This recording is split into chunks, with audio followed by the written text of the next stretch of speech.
We do have several live images that we are showing you right now. This is out of Tel Aviv over in Israel. As you can see, for the most part right now, the sirens there are dying down. Things are remaining quiet, but we're keeping an eye on the situation after everything that has developed over the past several hours. Now, a lot to discuss, no question, so I do want to head over to Israel and bring in Jonathan Schanzer, Executive Director of the Foundation for Defense of Democracies. As always, Jonathan, thank you so much for taking the time to be here with us. My pleasure. Always good to be with you. And first off, before we talk about the situation in general that has played out, I did want to ask you, because again, you're over in Israel. So explain what the situation is on the ground there. It's remarkably quiet. We had a little bit of a jarring evening, somewhere around 3 o'clock in the morning local time here in Jerusalem. I first heard a siren sort of off in the distance, and it woke me up. And my first thought with this was probably just another Houthi missile that was coming in. These are usually one and done. But then my phone started blaring, and I looked down at the messages, and there was something from the Home Front Command here in Israel, and they were saying that across the entire country, everyone was being told to go into shelter. So I'm at a hotel here in Jerusalem. We went into a stairwell, waiting for further instruction. We sat there for a good hour or so, and then actually went down to a protected space that's 3 stories below ground, sat there for a bit, and then we began to get news that it did not look like there was going to be an Iranian response. And so folks went up to their rooms and went about their business. I think everybody was a little jarred, probably a little tired, but life seems to go on right now. I see cars on the streets here in Jerusalem. I see people walking around. That's not what Home Front Command is I think, suggesting. They want folks to stay relatively close to their protected shelter areas, and to keep food and other things nearby in the event of an attack. But from what we can tell, what is being broadcast here and what is being broadcast in Iran, what we're seeing from around the world, is that Israel carried out a remarkable attack last night. They neutralized a great number of the ballistic missiles that Iran had prepared to fire at Israel. They took out the drones that Iran had fired in response to the attack.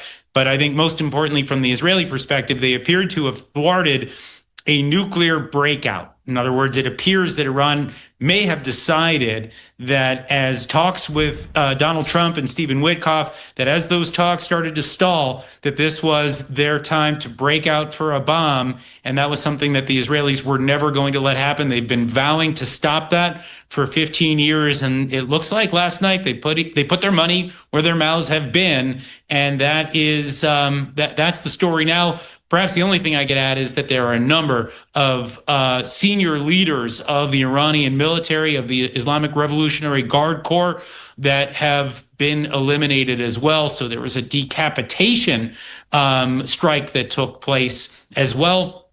So again, a lot of chaos right now in Iran. I was seeing reports this morning that people are lining up, trying to get food, there's a lot of panic there. And I compare that to what's happening here in Israel, and it's really quite a stark contrast. And what you're looking at right now, you were just talking about that, but some of the top military officials that were killed there in the strike, it seems as though they were targeted specifically to minimize the damage, according to the IDF, and death of civilians, things of that nature. But how would you overall, and you touched on this, but how would you characterize the success of the strike, both tactically and strategically? So, I mean, I think from the perspective of what they targeted, the people that they targeted in the regime, I think this was hugely important. Decapitation strikes. They went after top nuclear scientists. They went after people that were senior people in the nuclear program. They went after the military strategists. In other words, really the brain trust of the regime. I think that's important because it's so in chaos right now inside the Islamic Republic, and I'm not sure they know who is in charge or how to respond. They have struck the Natanz nuclear facility. From what I understand, it has not been destroyed, but that it has been crippled. That's important because we're probably looking at Israel perhaps having bought a year or more time in terms of a possible Iranian breakout. There are other strikes that are ongoing, multiple waves of strikes, and I understand that there may be strikes happening as we speak, with the Israelis, I think, refueling and sending those F-35s back out into Iranian airspace to attack more targets. But a lot of this also, Josh, is about destroying the ballistic missiles that were pre-positioned to be able to hit Israel. In other words, Iran had an attack plan. They had launchers on the western side of the country that would take less time to get to Israel. The launchers have been destroyed. A lot of the missile silos have been destroyed. I don't know how to quantify it yet because the Israelis are not quantifying it, at least not that I've seen, but they have taken out a lot of the offensive capabilities that the regime has, and it appears that they have set back the nuclear program and prevented a dash to a bomb. For me, I have to say, the big question is there are still facilities that are buried deep beneath the ground. And the Israelis, at least as I understand it, don't have the capability to destroy what is deep beneath the ground because they don't have the bombers and they don't have the heavy munitions that are necessary to finish the job. That's something that the U.S. has. And right now, at least from what we're seeing, the Trump administration has disavowed the operation. They've said that they don't, that they didn't take part in it. I've seen conflicting reports about whether they knew in advance or not. But I do think that there's kind of an open question now as to whether the administration decides, okay, we're going to finish this, we're going to mop it up, or whether they go back and they start talking to the Iranians again to say, look, you've been hurt, you've been crippled. This is the time to wave the white flag to end your nuclear program. That's where the leverage is. I don't know which way they go right now. I'm sure there's a debate happening right now at the White House, at the Situation Room. I'm sure they're still talking about that at this moment.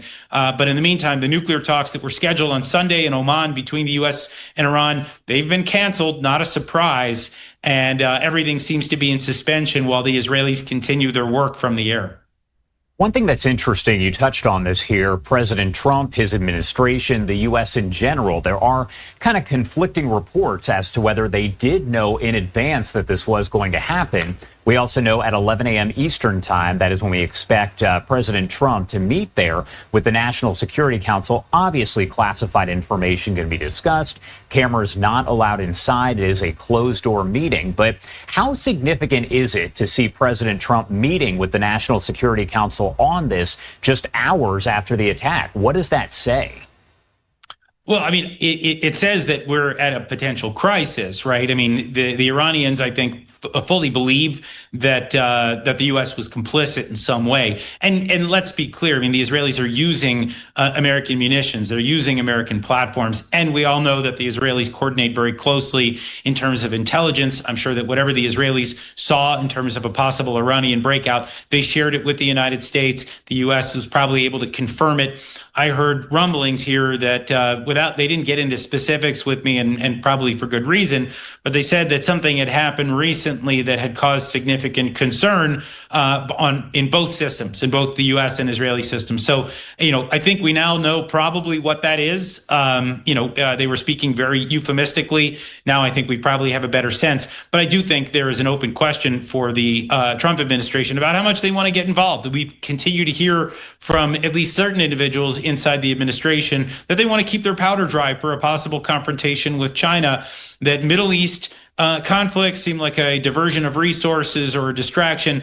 I happen to think in this case, the removal of a nuclear threat from one of China and Russia's top allies, I actually see the strategic wisdom of getting involved on a limited basis for the U.S. if the administration is inclined to do it. But in the meantime, I think it's safe to say that the Israelis have done remarkable work here.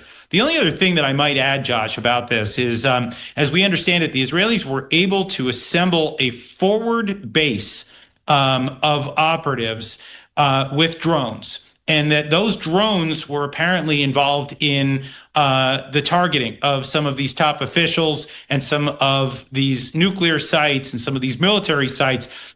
This is remarkably similar to what we saw coming out of Russia not too long ago with the Ukrainians pulling off a very similar operation. I don't know whether there's a connection, but I would say that it's hard to ignore the interconnectivity of all of these fronts that we're watching right now as democracies, embattled democracies, try to fend off aggressive enemy actors that are aligned against the United States and their allies. And what you're looking at on your screen is actually a live look at of Baghdad, Iraq at this hour here. It's the fortified green zone area, which is, for folks not familiar with that, where the U.S. Embassy is located. Iraq saying that more than 100 Iranian drones crossed its airspace. What is the role here in other maybe surrounding areas as they do see these drones fly overhead? Do they just ignore it? Do they take part in shooting them down? How does all of that kind of work? Well, we have CENTCOM, Central Command. That is the U.S. military command that is responsible for the Middle East. They have been on high alert. We actually know that they were on high alert even maybe 24 hours before this strike took place.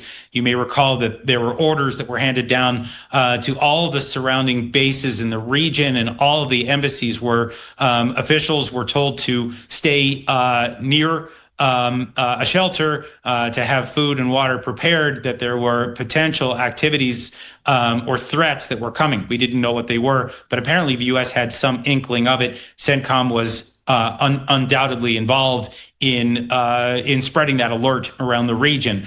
I do think that we saw at least the Jordanians shooting down drones that entered into their airspace. It's actually, I mean, at the end of the day, it is the responsibility, it's the right of every country anywhere around the world to shoot down things that enter into their airspace that are not authorized. So we can say with certainty that the Jordanians have done this. Wouldn't be surprised if we saw the Saudis take out certain threats from the air. Maybe the Iraqis, too, for that matter. These are all countries that are at least technically part of the U.S.-led alliance, some more committed to it than others. I think Iraq is kind of a holdout. The Saudis, the Emiratis, the Jordanians are close partners with the United States. But I think we have an entire region right now that is on alert. Interestingly, though, General Kurilla, the head of Central, the general in charge of Central Command, just canceled his visit to Israel, probably for safety concerns. But we do get a sense that the coordination right now is intense and ongoing.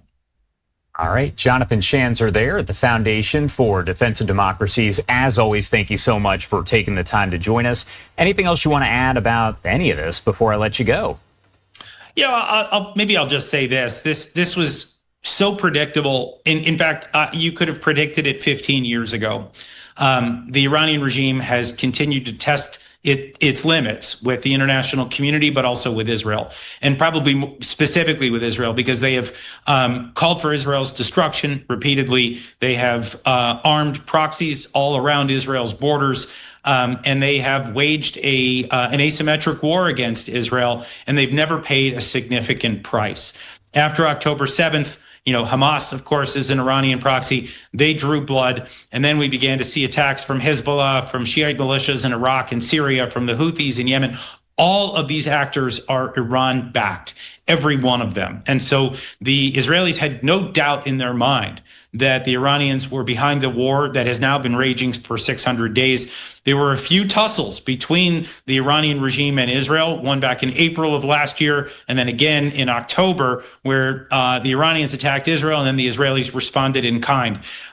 This was a long time in the making, and the Israelis have finally, at least for now, set back the Iranians and delivered, I think, the kind of message that maybe should have been delivered a long time ago, but I think they've been listening here in Israel to the international community, calling for calm, calling for caution. But I think right now, as the 60-day deadline for nuclear talks ended, today is literally day 61 after those 60 days that Donald Trump had said that the Iranians had, they had the 60 days. They failed to deliver a deal in those 60 days. And it does look like the Israelis said, okay, time's up. And of course, that's important to mention that it is day 61 of that 60-day conversation there. Thank you so much, Jonathan Schanzer, for taking the time to join us and help break all of this down. Obviously, a lot to it. I do want to say, since you are there in Israel, please stay safe. But thank you again for taking the time to be here. Thanks for having me.